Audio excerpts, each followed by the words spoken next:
Welcome to Strong, Not Wrong, a podcast for everyone. Everyone who has ever made themselves wrong, been made wrong, or is a little lost in the sea of judgment for being different. What if what you've decided is your wrongness is actually your strongness? Your hosts, Mary, Catherine, and Annalise, will bring together our varied backgrounds and discuss what lies beneath the many gifts and challenges that are so often labeled as a problem. Hello, and welcome to this episode of Strong, Not Wrong.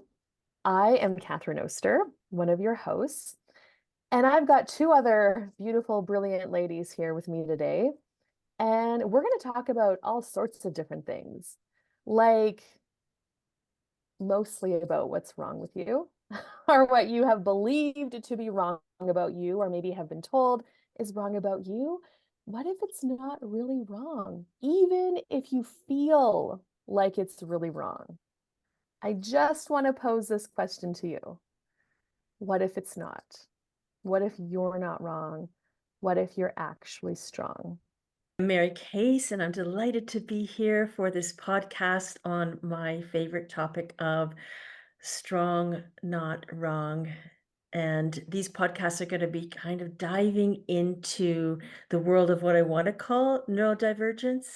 There's many words out there, neurospicy, neurodivergence, there's endless words, but really what we're looking at is what we call different mind, different way of being, different way of creating, different way of showing up. And oftentimes, the different way of showing up is we've made ourselves wrong for that, or someone else has made ourselves wrong for that. And what if we were willing to stop doing that and really acknowledge our brilliance, our difference, and work with that? So here we are, Catherine, Mary, and Annalise with our podcast, Strong, Not Wrong. And I'm Annalise, another one of your hosts. I am just delighted that we can bring this topic to everyone and really go to the places where, like Mary and Catherine said, strong, not wrong, because we've all made ourselves wrong, and every day we make ourselves wrong. And when we start to look at all the places where we're actually strong when we think we're wrong, it starts to open up a whole new world. So that's our podcast. So I am many different things, but one of the things that I am is I am a professional horse trainer and I am a dressage coach. And when I work with horses, um, they often come to me labeled as really wrong. People are like, "What is wrong with my horse? It won't stand still. My horse doesn't want to, doesn't want me to catch it. It's unrideable." There are all these things that are wrong with their horse. Um, and what I have learned in working with these horses is they just need a different approach than the traditional horse training in quotation marks that people do. And when you start to take a different approach with these horses, what they start to do is they start to discover themselves, and the horse starts to be with their owner in a way that is unique to the horse and that owner. And then I started to see that in myself. So I took my philosophy with the horses and brought it home to me. And all the things that I struggled with in my life, whether that's money or parenting or my business, and everywhere that I try to make myself fit into what I thought I should be doing, what I was told I was supposed to be doing, and where I was fighting that and making myself wrong because that wasn't who I am. Um, but because, like Mary said, neurodivergence, different thinker, you see things differently than other people do.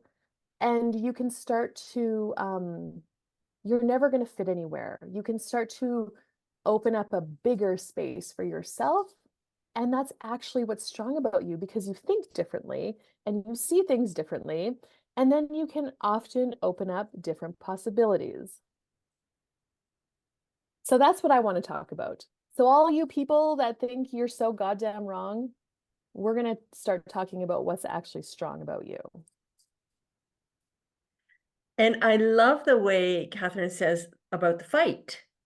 Like, how many of us are fighting ourselves, really, is what you're doing. When you make yourself wrong for what is actually a gift, you set up these big walls and you start to fight with yourself. So if we're willing to start to like drop all of the walls, drop the fight against ourselves and our wrongness, then it creates, like Catherine was saying, this space. And then in that space, you can start to see. You can start to see at first, sometimes it's just like little glimpses. Like, okay, what is underneath that thing I've always made myself wrong for? You know, for me, it's like numbers in my head. There's always numbers in my head. And it was like, I used to drive me crazy. Like, what is wrong with me? I have all these numbers in my head all the time. I'm always counting. And as I started to look at that, I started to see, oh, yeah, that's what makes me the brilliant musician that I am.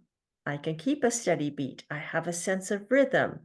That's what I use for my what we call cadence on my bicycle as a triathlete and in the pool is that steady beat, that sense of rhythm.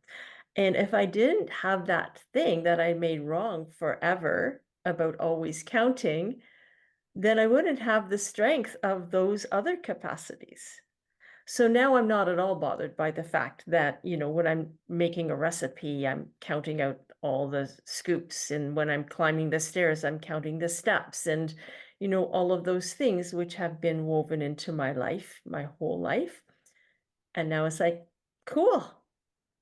Such an interesting capacity there that I made wrong for a long time. That's actually an incredible strength. And Mary, I just want everyone to know what your background is because you're brilliant. You've helped so many people and kids. So I just kind of want to explain your background and how you've taken yourself from wrong, probably in the school system or whatever system you're in, and actually became somebody who is a teacher. Totally. Thank you for asking. It's 37 years in the education system as an elementary school music teacher. And during that whole time period, I didn't always have the words like I have now for this. I'm better able to articulate it the more that I talk about it. And I always saw the incredible capacities of the wayward souls. Sometimes we called them those that were a little bit lost. The students that were a bit lost would find their way to me. And I would be able to, like, right away see the gifts that were there. So that was a part of my background, as well as being a professional violinist and in my sport as a triathlete as well. I And call them playgrounds, my neurodivergent playgrounds. And I have really, I guess I'm under 35. So I'm one of those people that I've always felt like I'm older than I am. And I can remember one of my first memories actually isn't a good memory from when I was a really, really little kid. And just all the things leading up to that. I remember a lot of the bad things of being a kid. Um, just because of all the things that I felt wrong about. And that's affected me and my life and how I am and who I am. And now that I'm starting to look at it from a different perspective, since I've been, chatting with Mary and Catherine and working with them in a certain capacity, I've really started to go back to all those places that I thought I was wrong and notice the strength of myself. And so I guess growing up, I was wrong for a lot of things and I felt wrong for a lot of things. And then, through my careers and the things that I've chosen in my life, I've chosen a lot of different paths and I squirrel out a lot. And like, I just don't feel satisfied with life ever. And I feel like that's kind of been my nemesis is that non-satisfaction in life. And when I started to look at all the places that I was feeling wrong about, that was actually a strength. What if it's a strength that I can, record audio, and then, I'm in HR. So now I'm kind of, I do interviews and things like that. And I sold insurance, and all the things that I learned from all these jobs and all these roles that I made myself wrong for, leaving or changing careers. Um, all these things kind of come together now in my life, and it's not wrong. It's strong. And now I've recently just started embracing that, and that's, we all have this passion. Um, and this podcast is a product of our passion for that. So, this is just kind of the beginning. And yeah, we hope you join us on this ride of strong, not wrong. Yeah, so in the future, we're going to be picking apart different topics, diving into ADHD, OCD, money, business, relationships, body, like so many different places where we feel so wrong, and start to uncover what's strong. So stay tuned, and we look forward to bringing more strongness to you in the future.